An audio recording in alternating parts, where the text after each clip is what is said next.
আল্লাহ রসুল বলেন ফাআউয়ালুহুন্না নাখজান আল হুকুম, সর্বপ্রথম ইসলামের যে হাতলটা ভেঙে দেওয়া হবে এটা হলো ইসলামিক শাসন ব্যবস্থা। ওয়া আখিরুহুন্না আস-সালাহ, সর্বশেষ ইসলামের যে হাতলটা স্তম্ভটা ভেঙে দেওয়া হবে সেটা হলো নামাজ। সরকার বলেন সর্বপ্রথম ইসলামের শাসন ব্যবস্থাকে ভেঙে দেওয়া হবে। মুসলমানের হৃদয়ে ইসলামের শাসনের কোনো মূল্য থাকবে না, কোরআনের আইনের কোনো মূল্য থাকবে না। কোনো রাজা বাদশাহ কোরআনের আইন দিয়ে দেশ চালাবে না, কোরআনের আইনে সংসদ চলবে না, সুপ্রিম কোর্ট চলবে না, হাইকোর্ট চলবে না।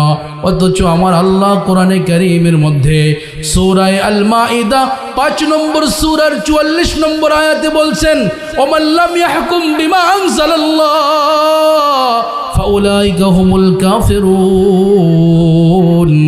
যে ব্যক্তি আল্লাহর আইন দিয়া, আল্লাহর কোরআন দিয়া যারা শাসন করে না, বিচার ব্যবস্থা করে না, যারা আল্লাহর কোরআনের আইন মানে না, তারা কাফির। এর পরবর্তী আয়াতে আল্লাহ বলেন ওমান লাম ইয়াহকুম বিমা আনজালাল্লাহ ফাউলাইকা হুমুজ জালিমুন। যারা কোরআনের আইন মানে না, কোরআনের আইন দিয়া সংসদ চালায় না, সুপ্রিম কোর্ট চালায় না, হাইকোর্ট চালায় না, ওরা হলো জালেম।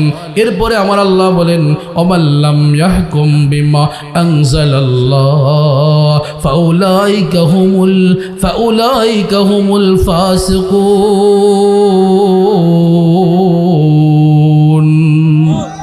আল্লাহু আকবার।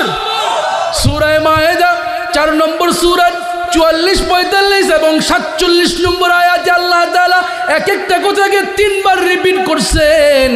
কোরআনের আইন যারা মানে না তারা কাফের, কোরআনের আইন যারা মানে না তারা জালেম, কোরআনের আইন যারা মানে না তারা পাপী। কোরআনের আইন মানলে কি হবে? বলে যে সবাই বিচার পাবে।